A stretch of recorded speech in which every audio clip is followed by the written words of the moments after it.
Hello, this is Leslie Walker-Hirsch for Glass Alliance, New Mexico, and today it is my pleasure to be speaking and visiting with artist and sculptor in glass, Curt Sullan. Curt is from Colorado and has been an architect and a master builder. Now he makes architectural, gorgeous, gigantic, beautiful glass sculptures. Curt has come to Santa Fe as a maestro artist a couple of months ago, and that's where I met him. Curt, hi, I'm glad you're here today. Good morning. Well, it's great to see you, and it's great to have someone in the same time zone. So I've seen your great sculptures at the Globe Gallery, but they're indescribable. How would you yourself describe your work? Well, all of my pieces are large kiln cast pieces of glass that are usually jacketed with steel. And the steel is often in the front of the sculpture and behind the sculpture, so I use the glass material to see through the glass and see objects behind the glass. That's amazing. It's so much like a building and so much like an architectural marvel. So how did you come to be an architect and transfer your architecture into glass art? Well, let me. I think that I'm not an architect. My father was an architect in Chicago, but I'm in the construction industry, so I deal a lot with architecture in my construction job. So, but yes, I've always been involved in architecture. My father had an office in Chicago where I grew up, and I would often go down to his office in downtown Chicago and build balsa wood models, that type of thing. So that's always been an interest of mine. And eventually, I started a career in art and decided to move into construction after I was unable to afford living in Washington, D.C. as an artist for the National Zoo. I worked at the National Zoo as a graphic artist and then went on to a construction profession. Wow. So all of your different careers have funneled into making these great works.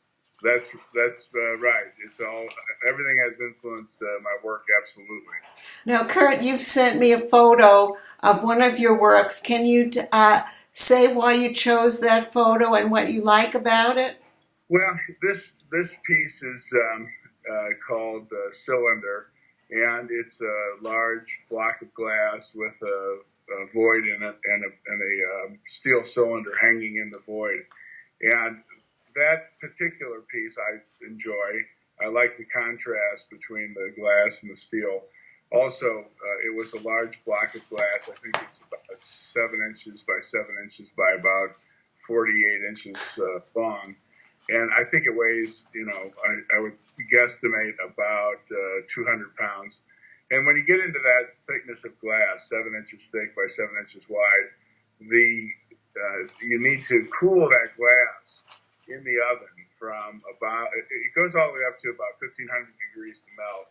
Then you drop it down to 900 degrees to stabilize all the heat at the same temperature.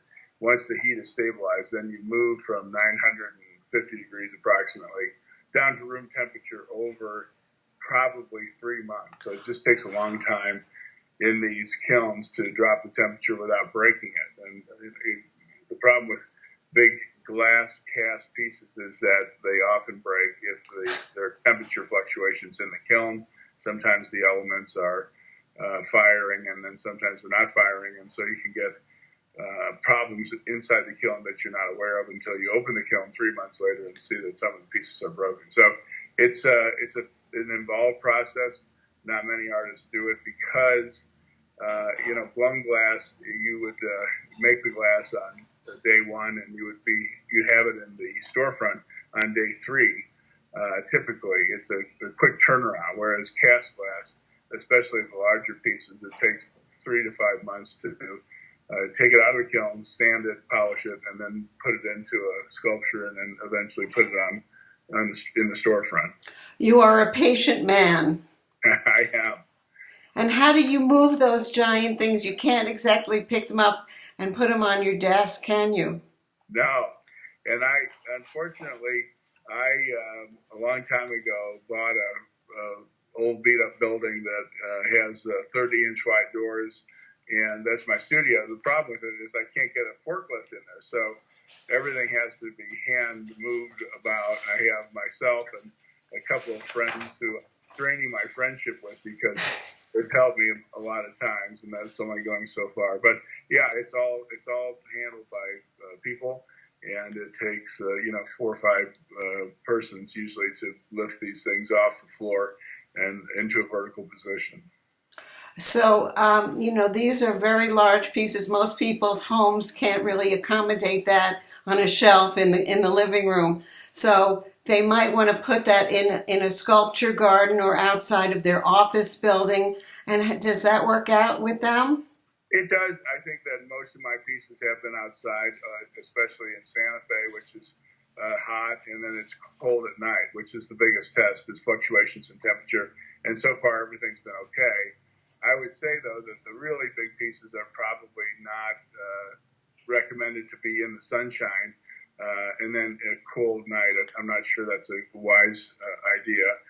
But as a result of that concern, I'm making the pieces not so thick, and I'm moving in a direction that they're a little more portable with the same effect and actually better effect because you can see through the glass to the back. So I would say that this cylinder sculpture is a thick piece, but most of my other sculptures, which are on my website, csullan.com, are thinning out in the glass, and so as a result, then we're not so concerned about the temperature fluctuations possibly damaging the glass.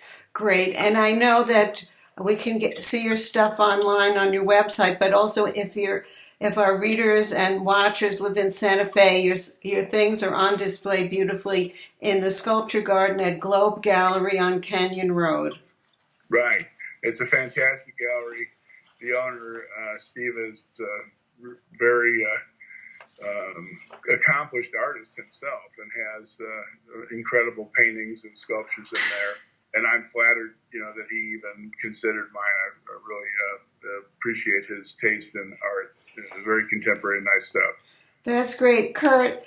So thank you so much for getting onto Skype and for spending this time talking with our viewers from Glass Alliance, New Mexico, in a video interview. Curt, thanks so much. I appreciate yes, Leslie, I appreciate the opportunity. Thank you so much. Great. Talk to you soon. So long. Bye-bye.